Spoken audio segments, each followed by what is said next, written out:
Poem 15, the text I shouldn't it have sent day 15. When hurt begets hurt. I typed it with 2 shaking thumbs. The room was dark.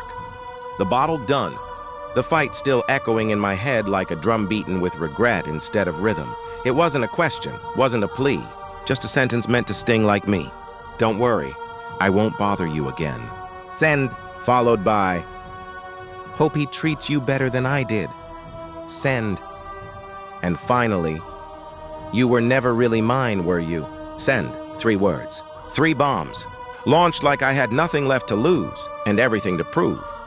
But the truth is, I wasn't angry. I was bruised. And I didn't know how to say, I miss you. I'm scared.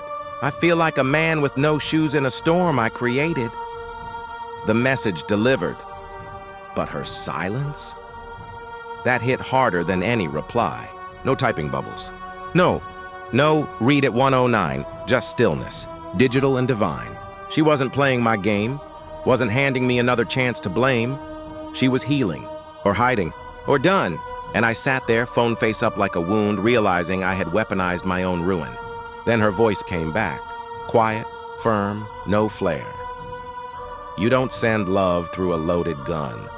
You don't end wars by making another one. You sent those words not to speak, but to cut. And love doesn't live in a message like that. You want me to bleed with you, but I already have. I just never made it a status or a paragraph. Now, I write drafts I never send, type them out. Delete, breathe again. Because Ivy learned this.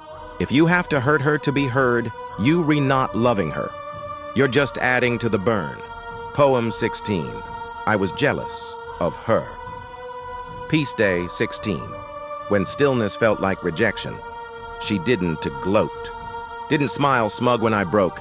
Didn't post cryptic captions or burn my name. She just got quiet, graceful, still. And that stillness, it killed. Because I wanted chaos, screaming, a storm. I wanted her wrecked so I wouldn't feel alone in my form, but she just healed.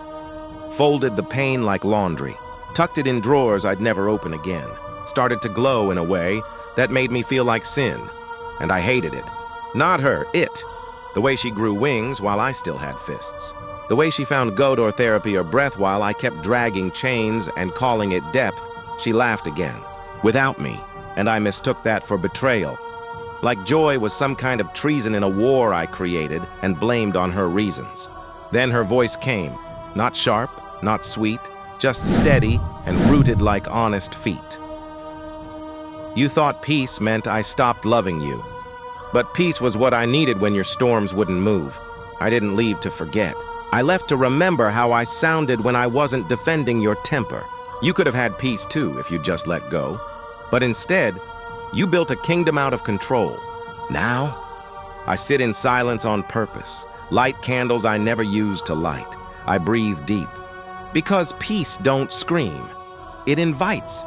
And maybe next time I see her in some grocery line or dream, I'll meet her calm without needing to scream.